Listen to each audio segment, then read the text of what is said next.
Dating back to the 11th century, Scottish Highland dancing is one of the oldest forms of dance continuing to this day. Other forms of dance can trace their roots back to the Highlands, including modern ballet and square dancing. There are a number of different Highland dances, each being an art form which tells a story. The story goes that Highland dancing was created by a young boy out hunting deer. The boy watched a buck jumping around in a field. The sight was so beautiful he couldn't bring himself to kill the animal and returned home with no food. When asked why he had nothing for his family to eat, the boy could not find the words to describe how beautiful the stag had been, so he danced instead, holding his hands high like the antlers of the stag. According to tradition, the old kings and chiefs of Scotland used Highland dancing as a way of testing men on agility, strength, stamina, and accuracy. Scottish regiments used Highland dancing as exercise to keep the troops in shape and ready for battle.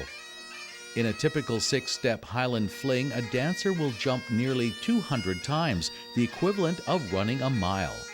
Originally, only men were allowed to do these dances until the late 1800s, when women began to perform.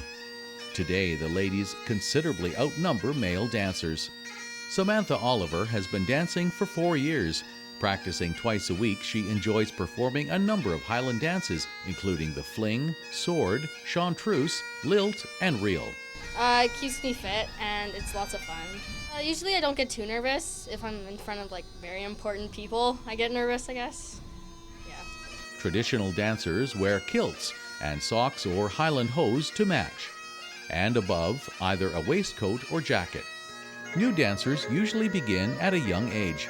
Here, Morgan and Meredith have been students for a year or two at the Emily MacDonald School of Highland Dancing.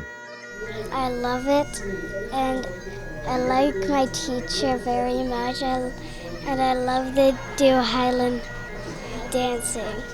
It's really hard because you have to concentrate on the swords for you don't touch them or move them. Some ancient Scots fought with a sword in each hand, and on the eve of battle, the warriors would dance over and around their crossed swords. As an omen, if the dancer touched or kicked the sword, he would be wounded or killed in battle.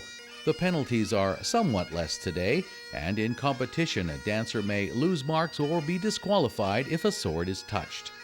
In contrast, the Highland Fling is a dance of celebration performed by clansmen after victory in battle. 12-year-old Maddie has been dancing for 5 years and routinely does 20 minutes of warm-up exercises to prevent cramping.